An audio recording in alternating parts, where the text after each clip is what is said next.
República Dominicana todos hablamos de política, mas no conocemos mucho de ellas. Por eso hemos creado The Paradise, como es Polis in Paradise, la en polis, el paraíso. La polis en el paraíso, donde nosotros buscamos que usted aprenda sobre los candidatos que están aspirando actualmente en nuestro país y que vote con conciencia. El día de hoy nos acompaña Nicole Pichardo de Opción Democrática. Así es. Ya. Bienvenida, bienvenida.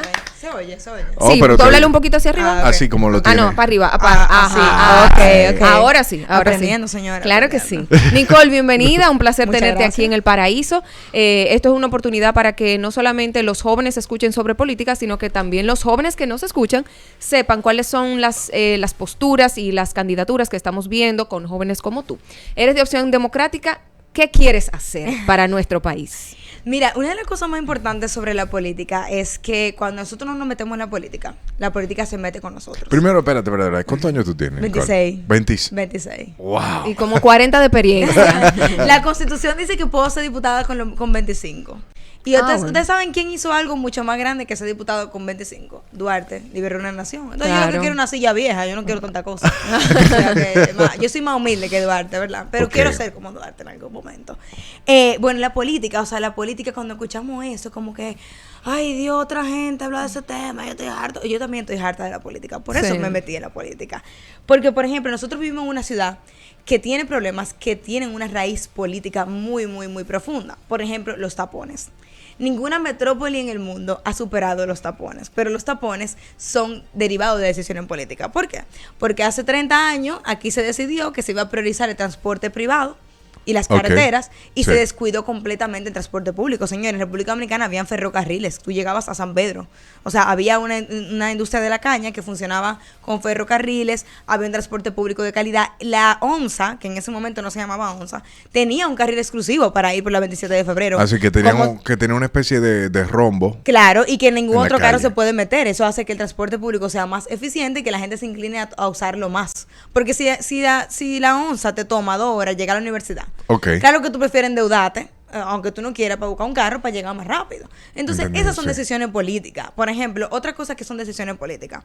Yo vengo del activismo social y político por los derechos de las mujeres y aprovecho para decirte, Mariel, que la primera vez que yo escuché hablar de body positivity, que fue a ti, tú fuiste a Chévere Nights y tú fuiste con tu campaña Claro a hablar que sobre la positividad del cuerpo, de cómo nosotros tenemos que quererlo en el proceso de buscar la salud, porque se trata de eso. Ajá. Y te escuché a ti, y para mí eso fue revolucionario, porque en ese momento yo veía esos discursos solo en el internet, yo no lo veía en el contexto local, y lo que tú hiciste fue muy valiente en una sociedad que muchas veces es muy dura, y que Muy no dura. entiende los procesos de como esos. Por ejemplo, el peso. Y el peso que tiene la mujer con el peso. O sea, es una cosa como muy loca. Entonces, instalar estos nuevos discursos es parte de la política. Y cuando digo nuevos es porque son una forma distinta de ver problemas que ya existen. Claro. No que yo me lo estoy inventando, ni que tú te lo estabas inventando tampoco. Entonces, por eso yo decidí el paso de la política. Por ejemplo, la mujer y la niña dominicana. Ajá. Señora, nosotros vivimos en un país donde hay embarazo no adolescente nada más. Embarazo infantil. Sí, es O sea, nosotros terrible. tenemos mortalidad infantil porque las niñas salen embarazadas y como su cuerpo no está listo para parir, mueren en el proceso. Y si a nosotros no nos ocupa eso, yo no sé qué nos va a ocupar. Nosotros tenemos los índices de violencia de género más altos per cápita del continente.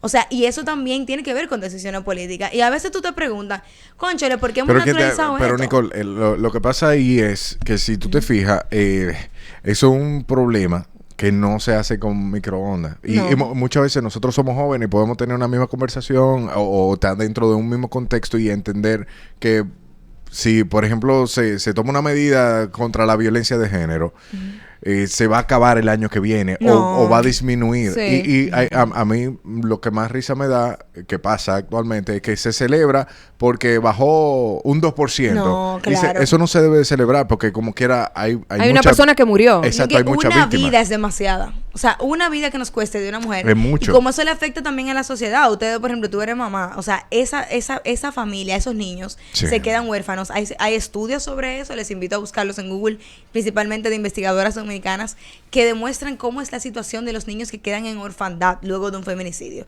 Y eso se resuelve en parte. Es un problema muy complejo, pero se tiene que empezar a resolver con voluntad política. Exacto, Entonces, pero cuando yo- ¿cuáles son tus voluntades? Exactamente. Entonces, cuando yo me doy cuenta que yo voy al Congreso, yo trabajé en el Congreso 2 años, y estos problemas están naturalizados, incluso dentro de la mente de la gente que toma decisiones. Que cuando tú dices naturalizado, ¿a qué tú te refieres? En el Congreso se estudian las leyes con mesas de trabajo. O sea, hay la mesa de trabajo de mujeres. Se va evaluando, etcétera. La mesa de mujeres está llena de mujeres. El problema de mujeres está llena de mujeres. Pero cuando tú ves que para aprobar el proceso de prohibir el matrimonio infantil en el 2020, ahí dentro se escuchaban conversaciones que normalizaban la violencia y las violaciones sexuales, hay un problema. Claro. O sea, se escuchaban, no, es que era chamaquita de ahora, mi hermano. O sea, estamos hablando de menores de edad y tú eres diputado.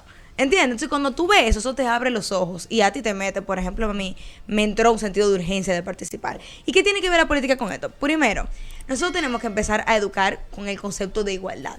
Las escuelas en República Dominicana son ahora mismo catalizadoras de la desigualdad y de la violencia. Y no solamente de la violencia hacia las niñas, sino hacia los niños también. Hay mucha violencia en República Dominicana. Sí. Entonces, tiene que haber una concepción política de la educación para que eso mejore. Por ejemplo, la Ley de Educación es de 1997. El año que yo nací. ¿Qué ustedes creen que falta? O sea, es otra sociedad. A diferencia de 1997. Entonces, tú tienes que modificar la currícula educativa para incluir esas cosas. Que gente que tiene sus hijos en la capital, en colegios privados, sí tiene, los niños sí gozan de una educación en igualdad. Pero en las escuelas públicas, vete para Tenares para que tú veas lo que está pasando ahí adentro. Entonces, eso tiene que pasar por una reforma de esa ley de educación. Otra cosa importante sobre la violencia de género, señores, miren, el hombre no nace violento. Y la mujer no nace víctima. O sea, el hombre no nace violento. ¿Dónde lo aprendió? ¿Qué es lo que estamos perpetuando como sociedad? Para que el hombre sienta que tiene el derecho de quitar la vida a una persona. Entonces, eso también pasa por la ley. Pero otra cosa que pasa por esa ley es la educación sexual integral. O sea, si tú nunca educaste a tu juventud y a tu niñez en información sobre el cuerpo, cómo funciona, cómo respetar el cuerpo del otro, cuáles son las fronteras de mi cuerpo y cuáles son las fronteras del otro, quién o no puede tocar mi cuerpo, claro, a quién yo le digo y cómo le digo que alguien está tocando mi cuerpo. Exacto. Todo eso se debe aprender en la escuela, además de la casa. Entonces, eso también tiene que pasar por una ley y a eso yo voy al Congreso. Pero está excelente. Sí, exacto. Todo eso está súper genial y me parece, o sea, siempre te he visto a ti como una muchacha súper preparada y como con un corazón tan bonito para hacer esas cosas.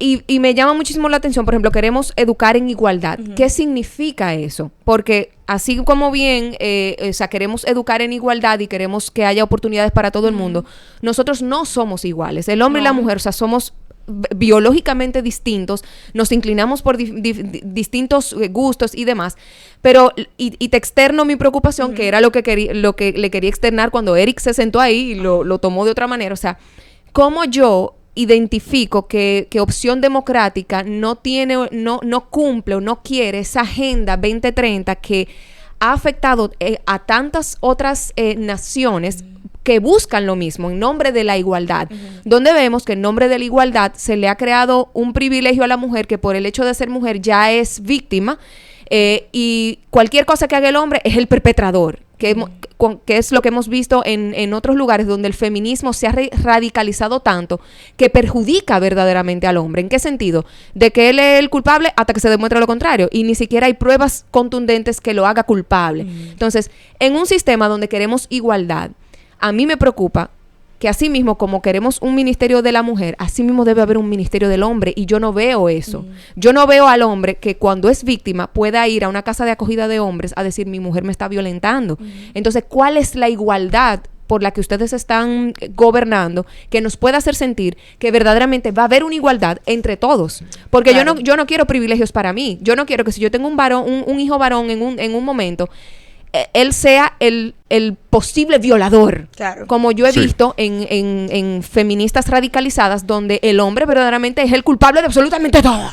Bueno, y se siente así porque uno recibe el mensaje así. Claro, mira, yo creo que es importante hablar de los feminismos, al igual que, por ejemplo, el catolicismo, porque aparezcan muchos casos de curas violadores. Yo no puedo decir que todos los curas son violadores. Exacto. No sería justo. Claro. Lo mismo pasa con el feminismo. El feminismo es una corriente, una doctrina, una forma de ver la vida, una propuesta de reforma social, económica, política y social muy exitosa. O sea, si hoy no podemos divorciar, si hoy podemos tener una cuenta de banco, si hoy podemos ser científicas, es gracias al feminismo. Ahora, es una revolución cultural.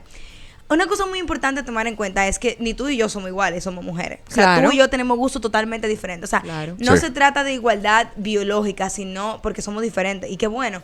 Pero si somos diferentes, porque somos diferentes, necesitamos la perspectiva de igualdad. ¿Por qué? si yo voy a lanzar una campaña, yo estudié políticas públicas con enfoque de género. Sí. Ok. Si en algún momento de la vida yo soy ministra de Salud Pública en República Dominicana, Ok. y me doy cuenta de que el índice de suicidio es alto en hombres, en el mundo y en República Dominicana también.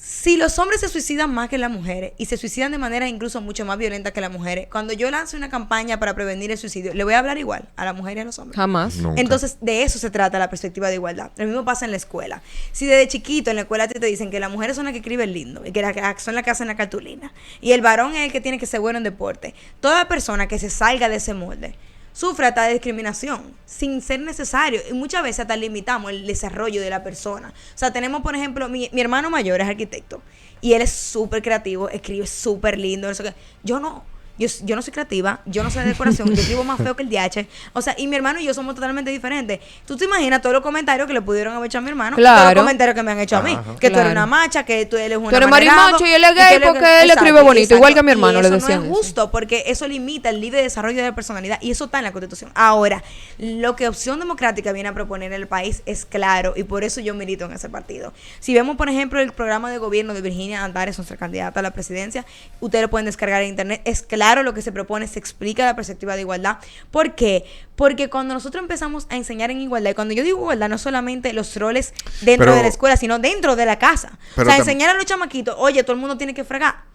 Todo el mundo tiene responsabilidad económica en el hogar. Todo el mundo tiene que, cuando crezca, tú tienes que aportar lo mismo y ella tiene que aportar lo mismo. Eso es lo que va a hacer que nosotros podamos reducir esas brechas y que nos podamos llevar de una manera más armoniosa. Sí, yo estoy de acuerdo contigo. Ahora, lo que difiere un poquito con el tema de la igualdad, porque yo creo que verdaderamente ya el futuro es de la mujer. En el 2008, cuando yo me matriculé en el INTEC. Ah, yo que- soy intexiana también. Yo soy intexiano. Wow. Bueno, en el 2008. Yo cuando- pucamaimiana. De la puca. Exacto. Yo vi, por ejemplo, en las aulas que predominaba la mujer. Yo estuve estudiando primero mecatrónica y ahí era igual, casi igual en ingeniería. Estamos hablando de una ingeniería. Cambio de carrera, me voy a administración. Y en el aula éramos 3 hombres y después todo eran mujeres. Entonces, eso nos lleva a un resultado que la mujer, y te he oído diciendo otra cosa, pero es verdad, hay más plazas ocupadas por hombres en República Dominicana. Creo que un 53.2%. Y en cambio hay un 46 punto algo de mujeres que están Matriculadas. no matriculadas, sino trabajando a nivel ya laboral, pero la mujer está ganando en promedio más que el hombre. Bueno, mira, hay una cosa que tenemos que preguntarnos. ¿Por qué las mujeres somos las que más nos graduamos y sacamos mejores notas en promedio en República Dominicana? Pero ¿por qué somos las que ocupamos menos puestos gerenciales? Y eso me lleva a mi tercera propuesta de por qué yo quiero ir Ocupan al más Congreso. puestos, No, puestos Eso gerenciales. depende de cómo tú mires la data. Por ejemplo, cuando eso que tú estás citando es un estudio de la revista El Dinero, que es verídico. Pero ese El es- dinero de... del dinero punto dos. No, exacto. Y eso fue... Eso Del salió, banco, del foro del, No, del Banco Mundial, ¿no fue? No, eso es de la ONE. Bueno, de La la ONE ONE, la ONE fue exacto. que sacó eso. La ONE, pero ¿qué pasa? La ONE está midiendo ahí el empleo formal. Y República Dominicana predomina el empleo informal. Entonces, ¿por qué Nicole va al Congreso? Y yo creo que es muy importante, que me encanta que toquemos este tema. ¿Qué está pasando en el siglo XXI? Después de la Segunda Guerra Mundial, el hombre, el ingreso, un solo ingreso en el hogar no daba. Y el hombre y la mujer tuvo que salir afuera, a la vida pública, a hacer dinero. Ajá. Algunas salimos por decisión propia, yo quiero buscar dinero, otras tuvimos que hacerlo porque el dinero no daba. Y eso creó un temblor de la sociedad. Miren, Claro. imagínate que el hombre, toda su vida, toda su identidad estaba construido en base al proveedor y que te digan de repente, mira lindo, lo que tu identidad no da. No da. Es duro, señores. Sí. O sea, yo lo entiendo y es duro. Ahora, cuando migramos las mujeres masivamente al mundo laboral, a la esfera pública, ¿ustedes saben qué pasó? Que en la esfera pública teníamos que rendir como mujeres del siglo XXI, pero en la esfera privada, siglo XVIII. Tenemos una cosa que atrás, grande, que se llama cuidados, que predomina y todavía cae sobre la mujer. ¿Qué Sí. pasa? Cuando tú vas a un escritorio, vamos a suponer que estamos en una empresa, esto es una empresa, somos Tú entras compañeros de trabajo. entra en un banco. Claro, en un banco es lo vamos más... a un banco los 3. Exacto. Marola, tú tienes 2 hijos. Uno. Tú tienes una hija. Cuando Marola llega al trabajo y llegas tú al trabajo, tradicionalmente, yo no estoy diciendo que los hombres no cuiden, pero tradicionalmente, principalmente en un país donde lo que predomina son las madres solteras, es importante decirlo. Cuando tú llegas al trabajo, tú estás pensando, falta brócoli, falta coliflor, ay, la niña le falta una vacuna, hay que ponerle una vacuna, hay que llevarle una cosa al colegio, mañana hay que vestirla de abejita. Elliot usualmente está pensando, yo tengo que hacer dinero. Claro, porque tenemos cerebros diferentes y de verdad pero ellos no solamente eso, no que lo tú piensan. tienes una carga mental. Claro. Tú tienes una carga mental que impacta tu productividad. Entonces, Claro. ¿qué pasa? Cuando se sacudió ese orden de las cosas, esa estructura familiar, ¿qué hicieron los estados? Los estados que saben que la mujer y los hombres son diferentes y que tenían roles diferentes para ese momento y todavía lo tenemos, dijeron, no, el estado debe de invertir en estructuras de cuidado para que la mujer pueda volver al trabajo más tranquila y pueda seguir estudiando y no tronche su desarrollo. Te voy a poner un ejemplo como Colombia, ahora que veo este muñequito. En Colombia hay un proyecto que se llama Manzanas de Cuidado, donde el Estado le está pagando a esas mujeres de los barrios que ya cuidaban a los niños. La está empleando como empleadas formales, la están cubriendo la TCS, toda la cosa, y ellas cuidan a los niños del barrio. ¿Cuál es la diferencia? Que como ahora eso es un cuido formal, está fiscalizado por el Estado. Y ella es una profesional, o sea, ella tiene que ir a Infotep, al Infotep de Colombia, ¿verdad? A profesionalizarse y aprender nuevas formas todos los años y pasar exámenes. Claro. Y eso ya funciona en otros países. Entonces, por eso es que en República Dominicana tenemos que hablar de cuidados. ¿Por qué? Porque las mujeres son el 51% de la población. Y nosotros vimos una encuesta de la Fuerza Nacional de Trabajo del año pasado que dice que hay 800,000 personas desempleadas que dicen estar desempleadas porque tienen que cuidar a alguien, o a un adulto mayor, o a un niño, o a una persona con discapacidad. Y de esas 800,000 personas, ¿ustedes saben cuántas son mujeres? El 98%. Entonces estamos trabajando con una productividad del 49% de la población. No tiene sentido. Entonces, ¿qué le corresponde al Estado y a nosotros que queremos pensar un mejor país y construir mejor estructura? Pensar estructuras de cuidado. Y ya en otros países, no estoy hablando de Suecia ni Noruega, estoy hablando de Costa Rica, estoy hablando de Colombia, estoy hablando de Uruguay. Hay estructuras de cuidado que funcionan. Y nosotros tenemos que seguir haciendo eso. ¿Por qué? Porque también perdemos mucha vida de niños, porque lo dejan... Porque no tienen de otra. Claro, lo dejan con la abuelita, con la tía. Sí, claro. La abuelita que ya está mayor y eso afecta también, o sea, nos cuesta como y hay Estado, mucho riesgo también de violación, de todo. Riesgo, mucha exposición a situaciones riesgosas. ¿Y qué se está haciendo, por ejemplo? ¿Qué tipo de educación le van a dar? Porque en lugares donde esto también se ha implementado, o sea, yo de verdad no quiero delegar la educación de mi hija al Estado, porque no confío. O sea, no confío en lo que ellos le van a dar. No confío, manita. Gente, no confío. Entonces, vi un caso, por ejemplo, que me llamó mucho la atención en Estados Unidos, donde hubo una madre que le estaba pidiendo el currículum escolar a ese colegio y le dijo que no. Y obviamente ¿era un colegio privado o era una escuela pública? No recuerdo, tengo que ver bien qué fue, pero ella se estaba quejando, óyeme, yo lo que quiero ver, ¿qué le están dando a mi hija? De seguro era una escuela pública, porque ella estaba vestida muy normal y tú sabes que la escuela privada ya es con uniforme, sí, como claro. es de rico. En la escuela pública ya la gente va con su ropita normal. Entonces ella estaba diciendo, óyeme, yo soy la que estoy encargada de la educación de mi hijo, yo quiero ver ese currículum. Entonces, yo meto mucho la Agenda 2030 porque todas estas políticas de género, de igualdad, están incluidas en los Objetivos de Desarrollo Sostenible de la Agenda 2030. Y parte de eso es la perspectiva de género, la igualdad. Y a mí me preocupa, que también se lo dije a Eric. Yo le dije, viejo, a mí me preocupa como madre que esas cosas lleguen al país. ¿Por qué? Porque en otros países donde sí se han implementado, se ha inmiscuido cosas que no son buenas para la niñez. Ok, por un lado estamos por la parte del cuido y queremos que las madres tengan un descanso y eso está buenísimo. Pero ¿qué yo le estoy dando ahí? O sea, la madre está fuera del hogar.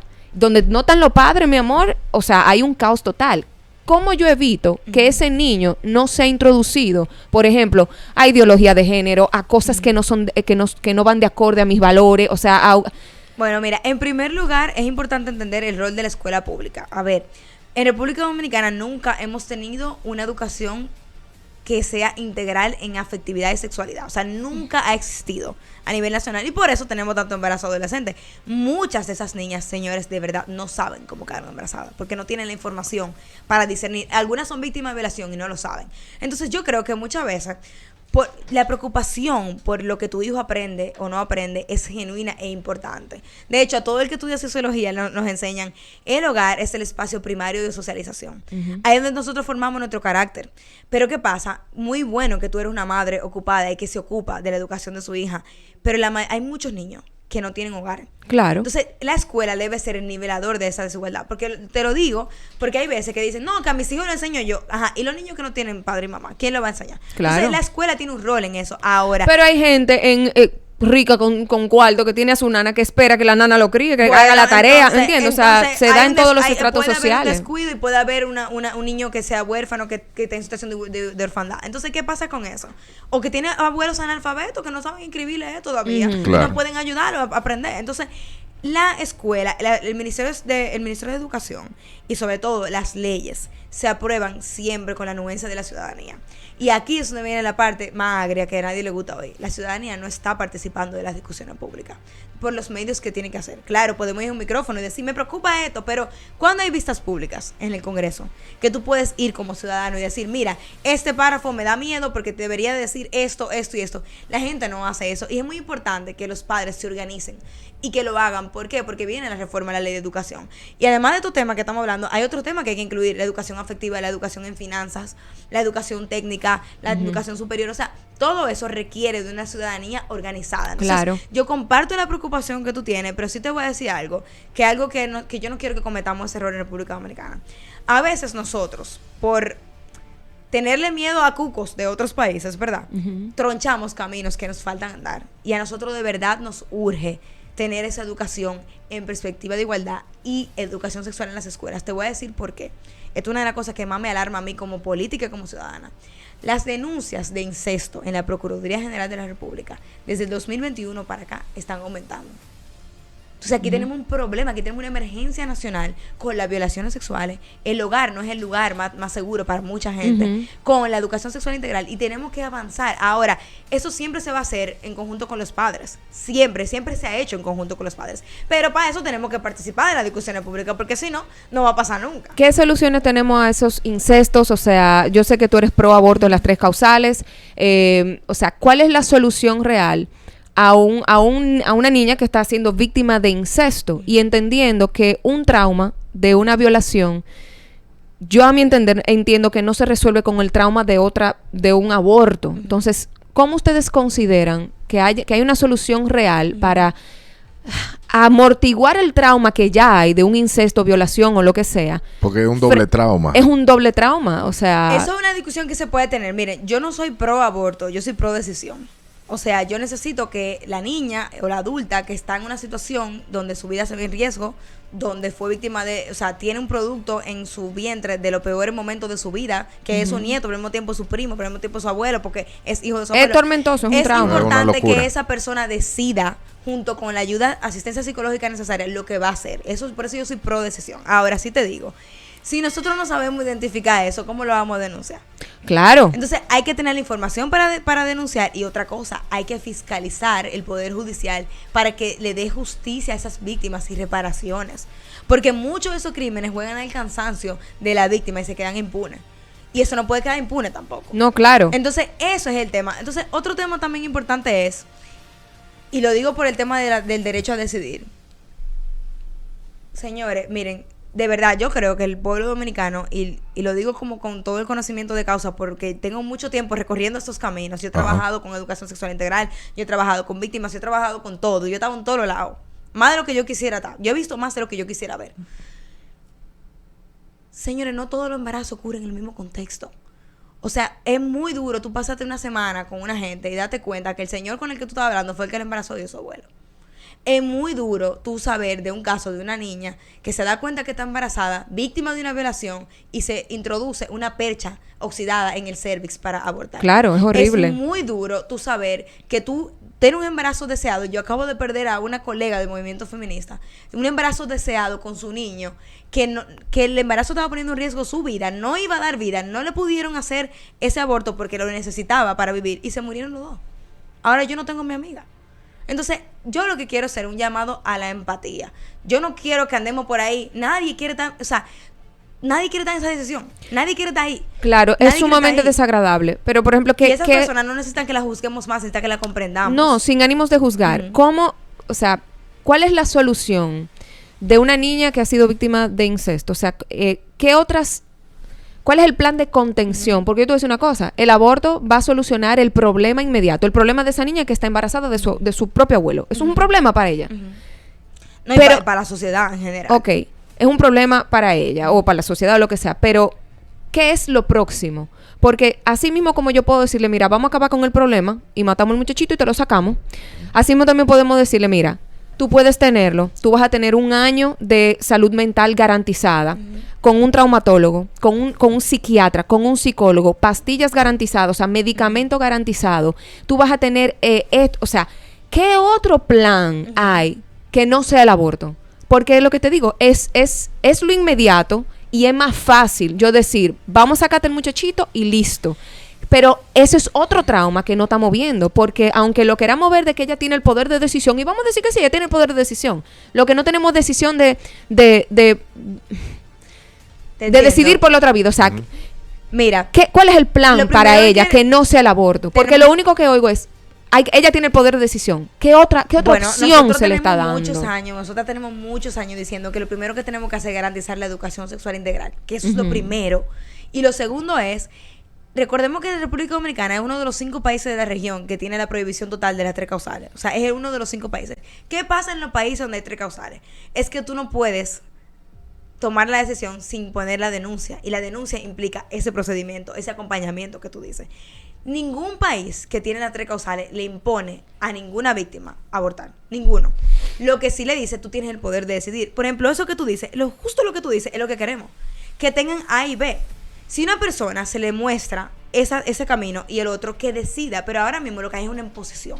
Y una imposición que solamente castiga a las niñas pobres y a las mujeres pobres. Porque las mujeres con dinero no se ven con esa encrucijada. Ellas saben lo que tienen que hacer y dónde tienen que ir. En este país no tienen que irse a Miami ni a Cuba, aquí. Entonces, esa decisión tiene que tomarla esta persona. Y esos procedimientos van a existir en la medida en la que se pueda legalizar. Porque, por ejemplo, ahora mismo no podemos hablar de esos procedimientos porque eso es ilegal.